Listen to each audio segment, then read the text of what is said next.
Sarebbe doloso il principio di incendio sul ponte degli Alpini in restauro la scorsa notte. Solo il provvidenziale intervento dei vigili del fuoco ha però scongiurato il disastro. Indagini sulle cause.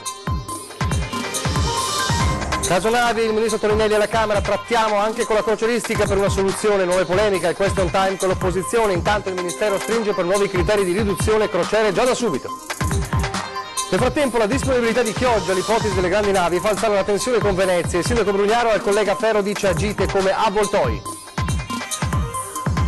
Autonomia ieri sera, il costituzionalista Bertolissi a 20 e 10, il testo c'è, i 5 Stelle non dicono bugie e facciano la loro proposta.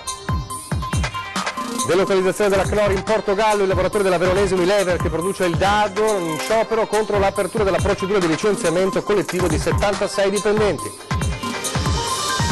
Era molto esperto e sempre prudente ai nostri microfoni il fratello del 54enne morto ieri sera nello schianto di un deltaplano a San Stino di Livenza, non è escluso un guasto al motore. Candidati da tutta Italia per un posto di operatore sociosanitario, il concorso indetto dall'azienda Zero a Padova ha richiamato migliaia di persone.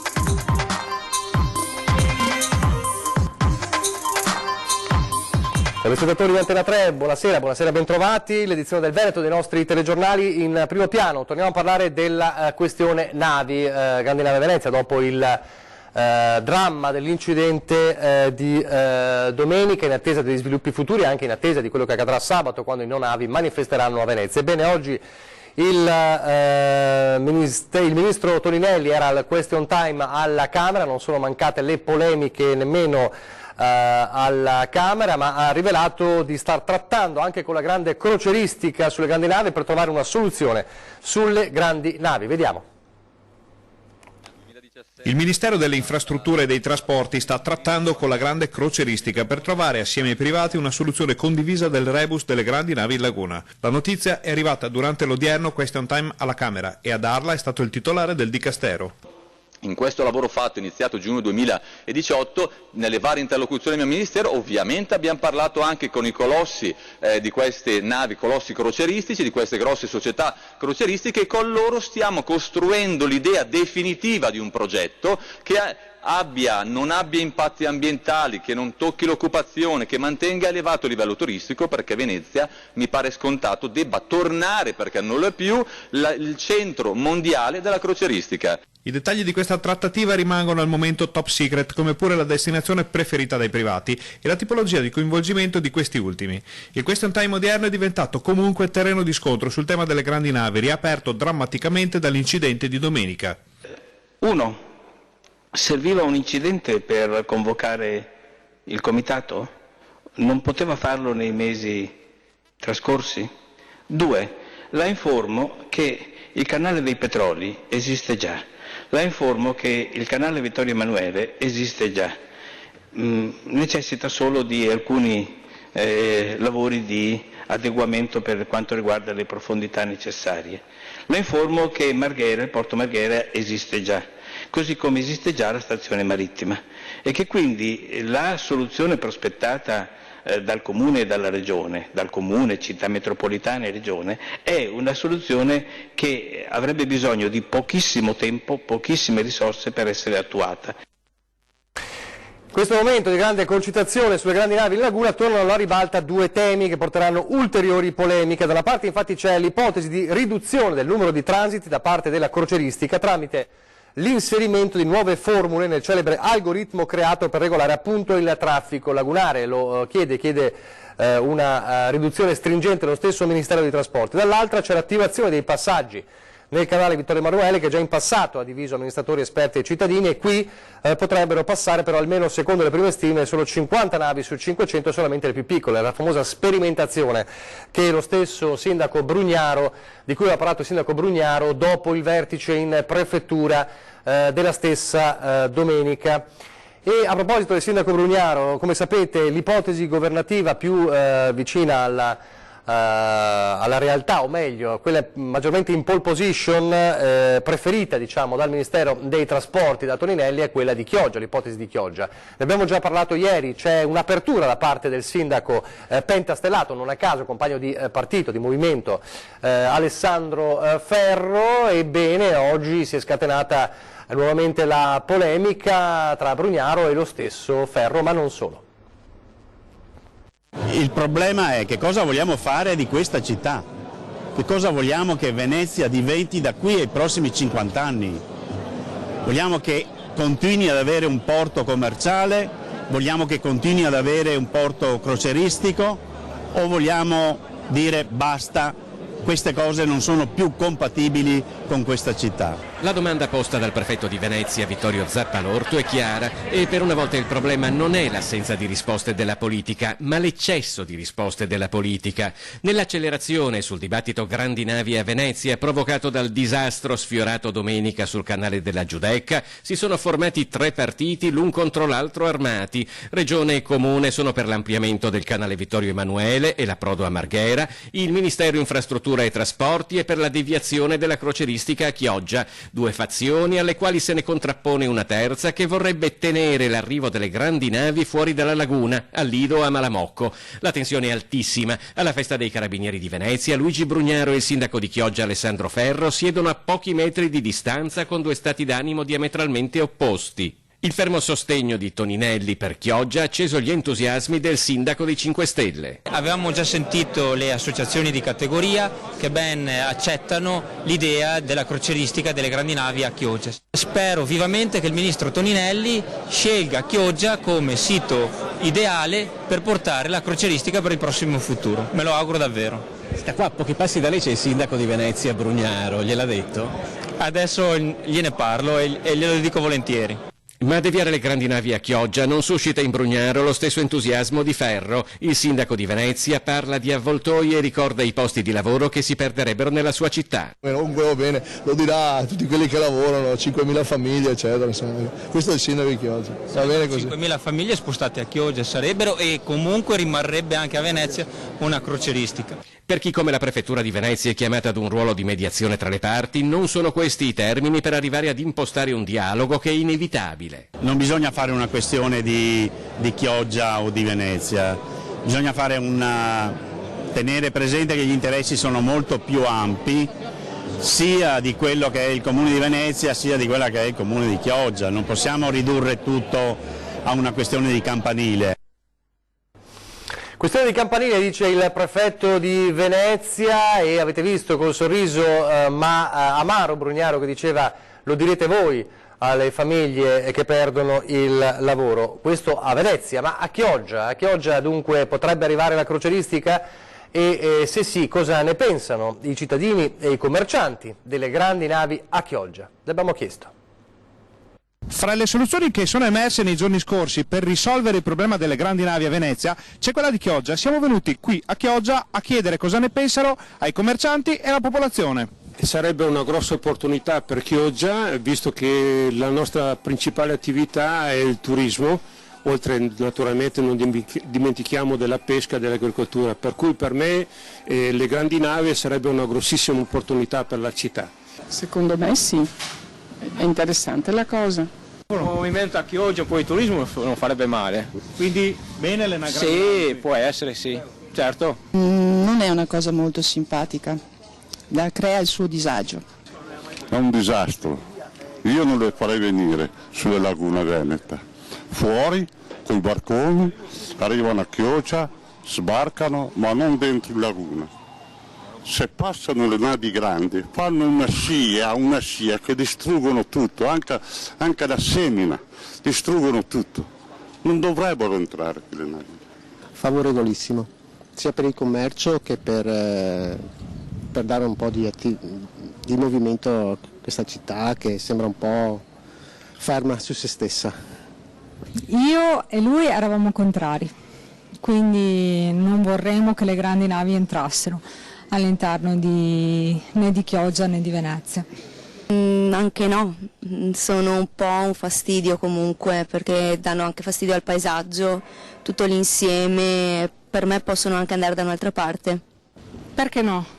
Secondo me sì, così portano un po' di turismo extra. Che portano benessere, questa sarebbe la cosa principale, poi tutto il resto viene. Secondo me sarebbe un auspicio buono. Almeno dà lavoro a chi Chiogiotti per trovare lavoro devono andare a Marghera, devono andare a Mestre, devono andare a Milano, a Torino, almeno stanno al suo paese qua. È la mia vita, neanche quando che mi ho sposato, ho saputo parlare delle navi. Dalle navi al Mose, perché il Ministero dell'Economia e delle Finanze non ha ritenuto economicamente sostenibile il comma dell'emendamento sulla struttura di gestione del Mose, che era stato ricalibrato recependo le istanze dei territori interessati. Lo ha precisato in una nota oggi il Ministero dei Trasporti, dopo l'approvazione, lo sapete, del super emendamento allo sblocca cantieri che prevede la nomina del commissario per il completamento del Mose. L'emendamento al decreto sblocca cantieri, che è stato approvato in Commissione del Senato, arriva dopo forti tensioni legate soprattutto alla copertura delle spese per la struttura commissariale, perché, come ricorderete, la prima bozza di emendamento presentata dal MIT prevedeva la celeberrima o famigerata imposta di scopo, per la quale poi si levarono gli scudi a partire dal presidente del Veneto Luca Zaia e dal sindaco di Venezia Luigi Brugnaro. Entrambi hanno inviato al MIT una serie di osservazioni in cui gli oneri per la gestione della struttura erano integralmente a carico del bilancio dello Stato, sia per passività economiche causate nelle fasi precedenti all'attivazione della nuova struttura e le eventuali passività pendenti a quella data o eventualmente sopravvenute. Il Ministero dell'Economia ha ritenuto non economicamente sostenibile questo comma dell'emendamento sulla struttura di gestione, pur mantenendo invece la figura del commissario che dovrà portare a termine, si crede, il Mose. Adesso lasciamo queste polemiche dalle navi al Mose e torniamo allora in loco, torniamo alla cronaca e in una Bassano del Grappa che ha rischiato di vedere il suo simbolo davvero divorato dalle fiamme. Ci è mancato davvero poco l'intervento tempestivo dei vigili del fuoco, che nel pomeriggio di oggi hanno completato almeno una prima parte di analisi per poter dire che quel principio di incendio non è stato doloso. Momenti di paura la scorsa notte sul ponte degli Alpini, dove è scoppiato un incendio che solo l'immediato intervento dei pompieri ha evitato si propagasse all'intera struttura.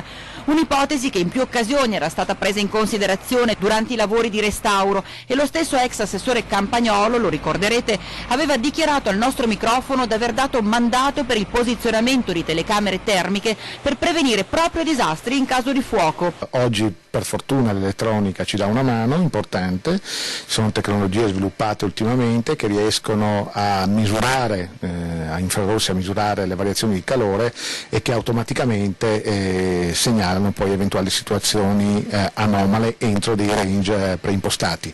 È un po' lo stesso meccanismo che sta oggi monitorando il ponte, però rispetto al discorso delle piene e ai movimenti dello stesso. La stessa cosa può essere fatta legandolo a un occhio elettronico. Fuoco che poco dopo la scorsa mezzanotte ha lambito la base del puntone di legno a monte della riva destra del ponte.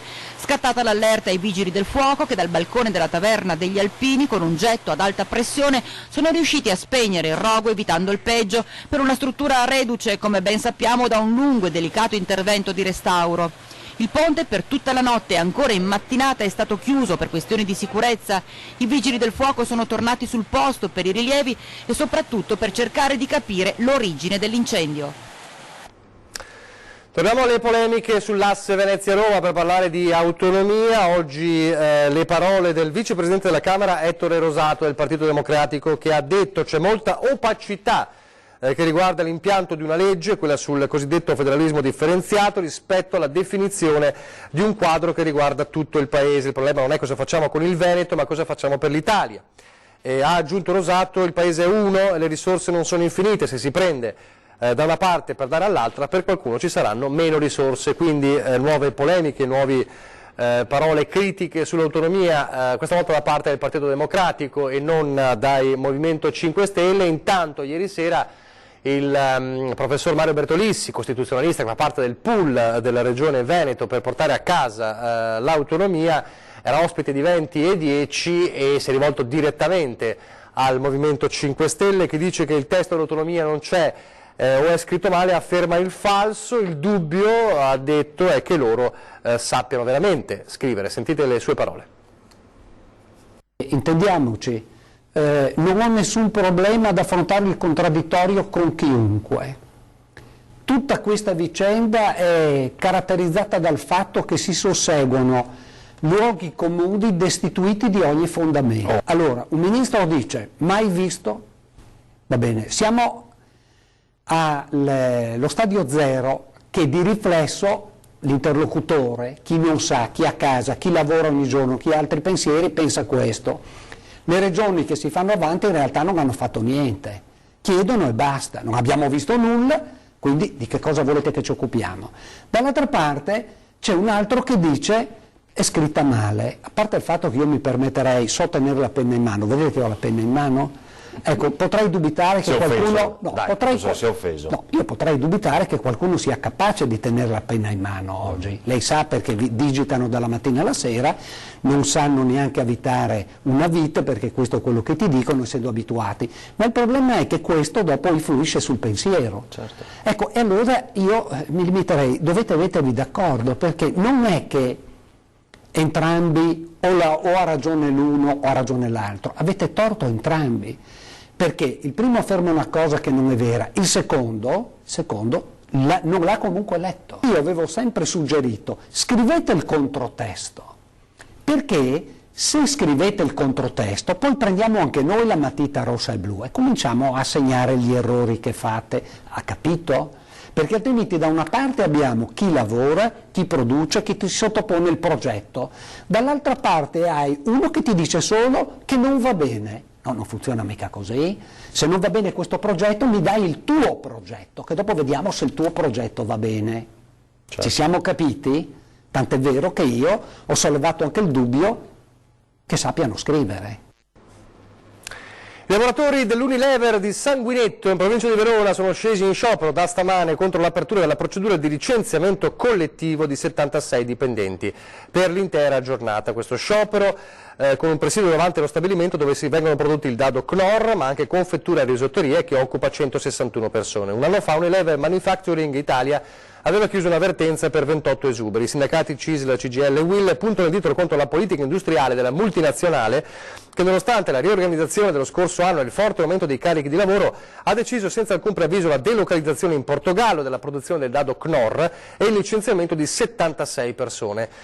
Unilever però da parte sua in una nota ribadisce e smentisce in modo categorico la chiusura totale dello stabilimento e l'abbandono dell'Italia da parte di Knorr. Questa è una nota di Unilever del pomeriggio, la tensione però resta alta. A proposito di lavoro, di chi cerca un lavoro, a Padova il concorso indetto dall'azienda Zero per il numero di 300 posti da operatore sociosanitario sono arrivati in migliaia da tutta Italia. Vengo dalla provincia di Bari. Quanti concorsi hai già fatto come questo? Questo è il terzo concorso che sto per frequentare. È il primo concorso per me, in assoluto. Da dove viene? Sono campana, città di Napoli. Provincia di Messina. Da Messina, anche lei sta ripassando? Sì, sto ripassando per ora io, legislazione sanitaria. Quanti concorsi ho già fatto di questo tipo? Allora, questo è il secondo, uno l'ho fatto a Foggia e ho superato, lavoro qui a Castelfranco, sempre con l'azienda Zero. Si attende al caldo il proprio turno, siamo qui al Chione Arena per il concorso per 312 posti per operatore sociosanitario per l'azienda Zero. I partecipanti arrivano da tutta Italia, lo vedete, si stanno anche aprendo gli ombrelloni perché l'attesa è lunga.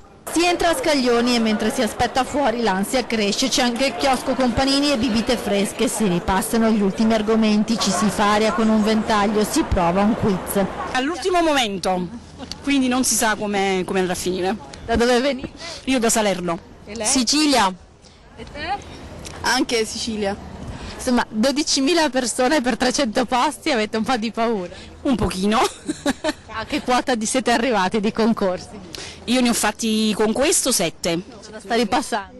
Beh, sto ripassando un po' i parametri vitali per adesso. I 312 posti da operatore sociosanitario del concorso indetto da azienda Zero sono ambitissimi e riguardano diverse sedi venete. I candidati però dovevano esprimere una sola azienda per la quale concorrere, prima una prova pratica, poi una orale. Sono di Gallipoli, però lavoro a Venezia e sto tentando di fare anche questa. A che numero sei arrivata di concorso? Ma no, ho perso il conto. Ho neanche 30 anni, però ho perso il conto. Per me è il primo. È il primo, ma non mi arrendo, ce la farò. Crepi. Io arrivo dalla Sicilia, io ho 23 anni e ho preso il numero dei concorsi che ho fatto fino adesso, ma sarà il nono che provo, ma lavorando non sia così tanto tempo per studiare. Dal Cadore. Quanti concorsi hai già fatto? È il primo questo.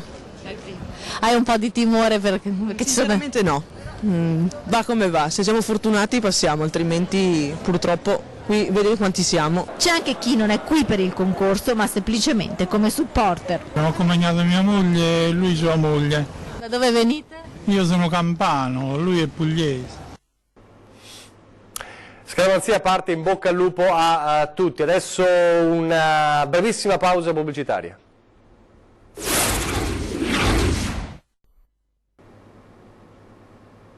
Rieccoci in studio in diretta, ripartiamo dalla cronaca e dal drammatico volo del 54enne sul deltaplano a San Stino di Livenza ieri sera, l'ennesima tragedia, le parole del fratello della vittima. Un decollo andato storto, un volo brevissimo, una manciata di secondi, poi lo schianto violento contro un'abitazione. Non c'è stato nulla da fare ieri nel tardo pomeriggio a San Stino di Livenza per un 54enne residente a Fontana Fredda nel Pordenonese, Enos Gaiga, imprenditore del volo dal momento che realizzava e gestiva piccoli velivoli. Fatale gli è stato il deltaplano che un amico voleva fargli testare. L'incidente è poco dopo le 18, non lontano dall'aviosuperficie Parco Livenza di via Fosson, da dove era partito. Sul posto sono arrivati alla spicciolata i responsabili del campo di volo, gli amici di Gaiga e il fratello Virgilio, che non ha voluto farsi riprendere in volto, ma ci ha raccontato di come il volo fosse per Enos la sua vita. Era la vita di 30 anni, faceva anche il produttore di piccoli ultraleggeri che volavano in acqua, sì, potevano atterrare in acqua e come tutte le cose anche un po' pericolose porta a queste disgrazie in parte. Poi saranno le autorità, le cose a spiegarci cosa è successo. Sul posto, oltre a SUEM e Vigili del Fuoco, i carabinieri, a cui spetta ora riferire l'esito dei rilievi alla Procura della Repubblica di Venezia, rilievi supportati anche dai filmati delle telecamere di videosorveglianza dell'aviosuperficie. Non è escluso che a causare la caduta sia stato un guasto al motore. Il 54enne, riferisce il fratello, era un esperto di volo sportivo, deteneva il brevetto di un particolare deltaplano in grado di decollare direttamente dai corsi d'acqua, la cosiddetta barca che vola, con cui aveva avuto successo anche all'estero. E poi era sempre molto attento, quelle poche volte che io lo accompagnavo alle varie piste o quando volava con i suoi aerei, era una persona sempre che faceva sempre i controlli, se vedeva qualcosa che non andava, non partiva, insomma, era uno con la testa sulle spalle. Nuovo argomento: 373 anni fa nasceva una figura femminile padovana celebrata in tutto il mondo, ma che purtroppo i padovani conoscono poco. Chi è Elena Lucrezia Cornaro Piscopia? No. Oggi compie 373 anni, è la prima donna laureata nel mondo e si è laureata qui a Padova. C'è anche una statua dentro al Bo. L'avete mai? Non lo sapevo, non l'avevo mai visto. E in quale materia si è laureata? Filosofia. Filosofia, bello. Qualcuno di voi sta studiando filosofia? No, giurisprudenza. No, sinceramente no, non lo so. Dovrei... Sai che è la prima donna laureata qui nel mondo e qui a Padova? No, non lo sapevo, adesso so una cosa in più però, grazie. Perfino Google le ha dedicato il doodle della pagina di apertura ricordando la sua nascita 373 anni fa. Elena Lucrezia Cornaro Piscopia studiò tra le mura dell'Università di Padova, è la prima donna laureata nel mondo, figlia di un nobile veneziano. Quando il padre chiese che potesse laurearsi in teologia, il cardinale Gregorio Barbarigo si oppose, era assurdo che una donna diventasse dottore. Elena Lucrezia però nel 1678 a 32 anni ottenne la laurea in filosofia, non poté in quanto donna esercitare l'insegnamento, ma la sua tenacia fece da apripista. È la prima studentessa dell'Università di Padova che si è laureata all'università. Quindi tu sei una delle poche che lo sa. Non so chi sia, sinceramente. Io. È la prima donna laureata nel mondo e si è laureata qui a Padova. Ah, bene, mi fa piacere. Lo sapevate? No. Sai chi è Elena Lucrezia Cornaro Piscopia? Oddio. Dovrebbe essere la prima laureata qui al Bo. Purtroppo molti studenti che oggi popolano le aule del Bono la ricordano, anche se l'università le ha dedicato una statua. Quando si laureò, al pari di un uomo, le vennero consegnati un libro, simbolo della dottrina, un mantello di ermelino e la tipica corona di alloro che ancora oggi indossano i neodottori padovani dopo la discussione della tesi. Sai chi è? Elena Lucrezia Cornaro Piscopia. È stata la prima donna a laurearsi. Oltre non vado, scusate, ho appena fatto un esame. Però hai superato anche questo. Grazie, speriamo che anche l'altro sia andato bene.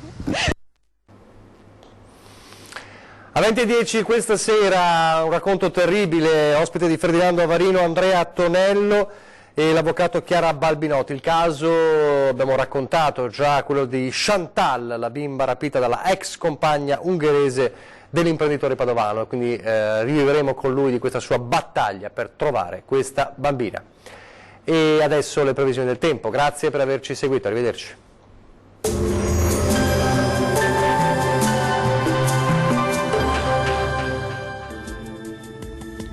Ben ritrovati al meteo.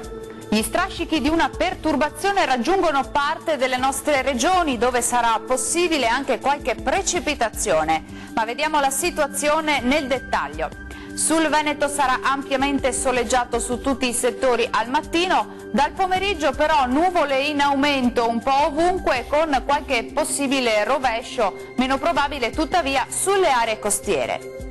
Temperature minime tra 16 e 20 gradi, massime in ulteriore lieve aumento e comprese tra 25 e 29 gradi. Stessa sorte anche per il Friuli Venezia Giulia, dove andrà meglio nelle ore mattutine, poi non si esclude qualche veloce acquazzone, specie sui monti, ma possibile fin verso le pianure. Temperature minime tra 17 e 19 gradi, massime tra 23 e 24 gradi. Raggiungiamo infine il Trentino Alto Adige, dove non cambia la situazione, sarà un giovedì a tratti instabile, a partire specie dal pomeriggio, con qualche precipitazione a carattere sparso. Temperature minime sui 17 gradi, massime sui 27 gradi circa. Dal meteo di Antena 3 per ora è tutto, vi do appuntamento al prossimo aggiornamento. Arrivederci.